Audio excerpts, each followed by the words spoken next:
Chega mais, torcida gloriosa, a torcida do Botafogo para a nossa primeira edição aqui do Plantão Glorioso. A gente trazer as últimas novidades do Botafogo, apesar de uma semana onde a gente falou pouquíssimo de Botafogo em campo, né? Falou muito mais extra-campo. A verdade é essa, foi o que tomou conta dos noticiários durante essa semana principalmente, após aí depoimento da presidente do Palmeiras, né? CPI, todos esses assuntos aí realmente tomaram conta do noticiário alvinegro, só que o Botafogo se reapresentou ontem, quinta-feira, né? Depois dessa folga aí de 4 dias de data FIFA. Temos clássico na terça-feira, então a gente precisa falar de Botafogo dentro de campo também.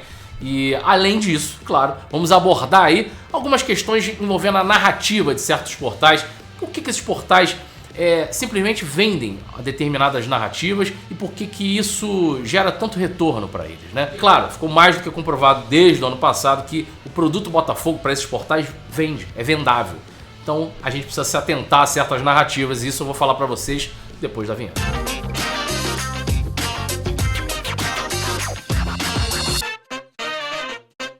Já somos mais de 104 mil inscritos aqui no canal Gigante Glorioso. Você que não nos conhece ainda, está conhecendo o canal agora, já deixa aquele like, se inscreve aqui no canal, dá essa moral pra gente. O canal retomando aí as suas atividades após uma pequena pausa, pequena paralisação aí forçada, né? Enfim, mas voltamos agora não só com o Gigante Glorioso, também com o nosso canal Dois Toques, a casa do Gigante Glorioso, que se você não conhece também, o link vai estar aqui nos cards finais desse vídeo. Eu sempre deixo aqui pra galera que queira se inscrever no nosso outro canal Dois Toques. A gente traz outros assuntos envolvendo futebol, de modo geral, claro, falando muito de Botafogo também, mas com abordagem de assuntos um pouco mais cuidadosos, mais polêmicos também, né? Se você curte também esse tipo de conteúdo, segue lá a gente no Dois Toques. E claro, todas as redes envolvendo o Gigante Glorioso vão estar aqui, passando aqui embaixo para vocês e na descrição desse vídeo também, correto? Bom, vamos lá. Primeiro eu queria abordar essa questão que eu falei na introdução do vídeo por último, né? Sobre as narrativas de certos portais aqui envolvendo o Botafogo, envolvendo principalmente agora, claro, o nome do John Textor, né? Ontem, no vídeo de ontem à noite, o Guilherme Cardoso trouxe o porquê que certos portais, ali o próprio GE, a própria Globo, ignoram alguns assuntos envolvendo o John Textor e envolvendo suas críticas para o futebol brasileiro, né? Claro, eles precisam defender o produto que eles vendem, que é o futebol brasileiro, enfim. Inclusive vou deixar esse vídeo nos cards para você dar uma olhada, mas aqui eu quero abordar um outro portal, que é o portal UOL, né? Que envolve aí o UOL Esportes, claro, principalmente, que quando você abre aqui o link dos portais, aqui dos blogs, né, disponíveis ali, você tem pelo menos ali 3 a 4 destaques se envolvendo com o Botafogo no título, né? Um deles, claro, do Juca Kfouri. Depois você tem o do Mauro César, que não diretamente coloca o nome do Textor no título, mas aborda todo o contexto da CPI.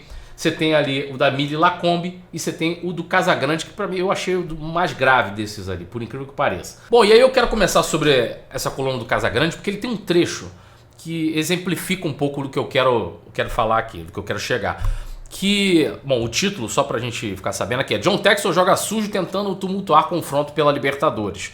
E tem um trecho interessante que ele coloca assim, que o John Textor, no caso, né, uma conclusão aqui de uma outra fala, mas eu não posso colocar tudo, ele coloca aqui, John Textor não apresentou absolutamente nada e, percebendo que será desmascarado em breve, está fazendo jogo sujo de manipulação da opinião pública, vírgula, principalmente após o Botafogo cair contra o Palmeiras nas oitavas de final da Libertadores. Após o Botafogo cair contra o Palmeiras nas oitavas de final da Libertadores. O jogo aconteceu, né, já, né? A princípio, eu acho que pro Casagrande sim, né? Isso aí remete um pouco também ao que a gente viu essa semana. Um repórter do UOL já dando como certa o enfrentamento do São Paulo, caso e passe, vai enfrentar o Palmeiras nas quartas de final da Libertadores, né? Para o tricolor que se avançar na Libertadores, enfrenta o Palmeiras. Então esse tipo de provocação com o Botafogo, isso tem motivo, gente. Isso aí vende jornal. Porque a concentração, basicamente, da mídia esportiva nacional, hoje em dia, ela é 80%, 90% em São Paulo, né? A opinião que a gente tem esportivamente, de futebol, ela é nascida ali dos berços de São Paulo, né? A imprensa paulista ela tem uma força absurda a nível nacional. A gente vê isso pelos programas esportivos, o próprio UOL, né? O próprio UOL que eu coloquei aqui, ele tinha ali dedicados ali colunas aos 4 clubes de São Paulo, mais o Flamengo, né? O Flamengo sendo aí o único clube além dos 4 de São Paulo, onde tinham colunas dedicadas. Não sei se hoje é esse formato ainda, mas era assim.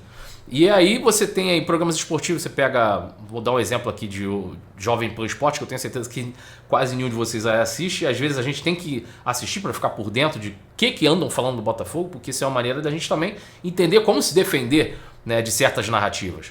Eu sei que é sacal para quem é torcedor acompanhar esse tipo de programa, e eu sei que vocês não acompanham. Mas aí tem um encaixe nessa situação. Por que essa narrativa do Casagrande é favorável ao Palmeiras e cita o Botafogo? E aí eu entro em dados do ano passado aqui, do Cortex, né? Que mostra que o Botafogo foi o clube que mais teve engajamento nas redes sociais e mais teve engajamento na internet ano passado. E aí você pode pensar assim, pô, mas aí depois foi por causa do hype do futebol e depois que perdeu o título. Não.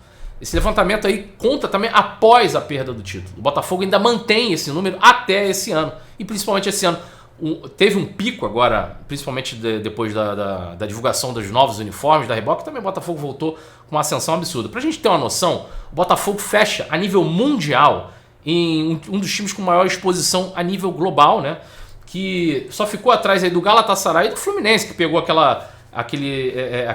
o hype final ali, campeão da Libertadores, né? Nada mais justo. E aí teve um engajamento absurdo também. Mas aí, no ranking global, a gente vê aí que o Fluminense ficou em primeiro, depois seguido do Galatasaray e o Botafogo é o terceiro. Então, assim, associar o Botafogo na internet, associar ao Botafogo nas redes sociais, gera muita visualização, gera muito engajamento. Ainda mais para esses blogs, como costuma dizer aqui o meu amigo Guilherme, né? Blogs de aposentados, né? Que precisam dos cliques, precisam do clique para sobreviver. Então, esses jornalistas ou ex-jornalistas em atividade utilizam dessa ferramenta. Não é nada impensado, é muito bem pensado. Por quê? Eles jogam dentro do campo dele, no caso do Casagrande aí, jogando dentro do campo dele, falando do futebol de São Paulo e alfinetando o Botafogo. Junta esses dois pontos de engajamento, ele vai ter o resultado que ele espera, né, ou que o portal espera para ter audiência. Então não é nada por acaso. Essas narrativas, elas são montadas justamente para convencer quem é do campo deles, quem é de São Paulo, e para irritar, né, vamos botar assim, os torcedores do Botafogo, porque vai gerar engajamento de ambas as partes. E aí você pode pensar assim, pô, mas não seria mais fácil eles falarem só bem do Botafogo, né? Pô, se eles querem realmente vender matéria, é só falar bem do Botafogo. Não, porque eles precisam linkar. Eles precisam linkar com aonde eles estão enraizados, que é o futebol de São Paulo. Eles precisam utilizar a raiz que eles têm do futebol de São Paulo, da imprensa de São Paulo, e precisam linkar com o Botafogo, que traz engajamento nas redes sociais. Isso aí, juntando essa fórmula, gera muito mais engajamento você falar sozinho do clube. Eles não falam do Botafogo isoladamente. É muito difícil você ver eles falando do Botafogo isoladamente, sem um comparativo com qualquer time de São Paulo, com qualquer situação envolvendo clubes de São Paulo. Você pode pesquisar aí. É muito difícil você ter uma matéria que fale apenas do Botafogo, que não esteja linkado com nenhum clube de São Paulo. É preciso, é necessário, faz parte da métrica deles de desenvolver essa narrativa. Então, precisamos cada vez ficar mais atentos com como a gente encara essas narrativas e como a gente se defende delas. E aí, isso aqui eu não estou fazendo juízo de valor de Textor, de Leila, de nada. Eu estou falando aqui de como funcionam simplesmente as narrativas desses portais que às vezes a gente acaba consumindo e às vezes se revolta e pô, por que o cara falou dessa forma? E por que também eles ignoram certos fatos? Por exemplo, dá um exemplo aqui. O Textor ontem, na sua carta lá, ele fez as recomendações para o futebol brasileiro, né, com melhorias ao futebol brasileiro, se colocou ali à disposição de instalação de câmeras modernas, enfim. Esse assunto foi abordado? Em lugar nenhum. Você pode abrir aí em qualquer portal, você não vai abrir. O Guilherme citou ontem aqui, abriu ali o portal do GE, alguns outros portais, e não tinha nada associado a essa fala do Textor, porque isso isoladamente não vende para eles. Não vende. Isso aí isoladamente não vende. Precisa estar associado a outras questões. E até tem um trecho do programa do UOL, que é o Posse de Bola aqui, com o Eduardo Tironi tentando trazer à tona esse assunto. Ele falou, não, o Textor também se propôs aqui a fazer alguma coisa. Cara, o tratamento do Juca Kfouri, o deboche que o Juca Kfouri trata o assunto assim, e logo depois é cortado pelo Trajano, o assunto não se desenvolve, porque não é interessante falar positivamente disso. Você vai desagradar os palmeirenses, você vai desagradar um monte de gente. Apesar de ser um assunto que precisaria ser falado, precisaria ser enaltecido, né? Que é você trazer sugestões positivas para o futebol brasileiro, para melhorias do futebol.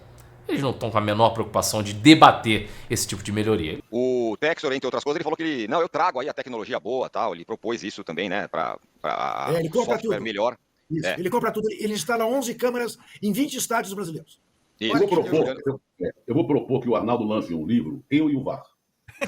Isso aí é só pra gente ficar ligado que cair em certas narrativas pode ser muito perigoso pra nossa abordagem até do próprio Botafogo, cara. Porque isso forma opiniões, né? Esses caras vêm formando opiniões aí há anos.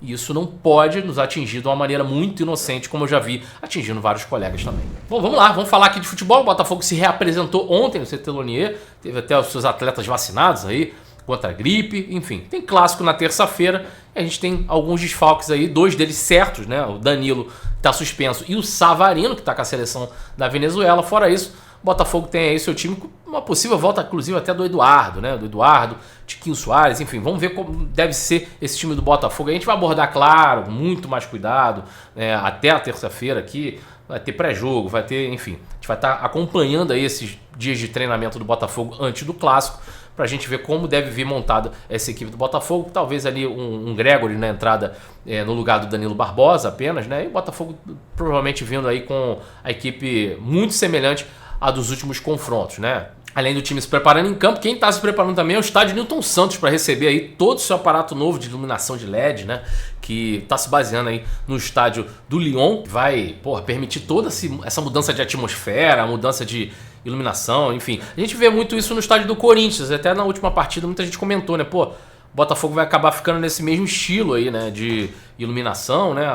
O Corinthians sempre que entra em campo tem todo esse aparato ali de iluminação, diferenciada, né? Apagam-se as luzes, acende em determinados momentos, enfim. Isso vai ser muito utilizado no Botafogo, faz parte do espetáculo, né? É uma rapidez também para ligar os equipamentos, né? Tem toda uma tecnologia diferenciada. O Botafogo divulgou as imagens das instalações, tem tudo para ficar muito bacana. Isso engrandece também o espetáculo do Botafogo quando entra em campo, além de, claro, do seu futebol, beleza?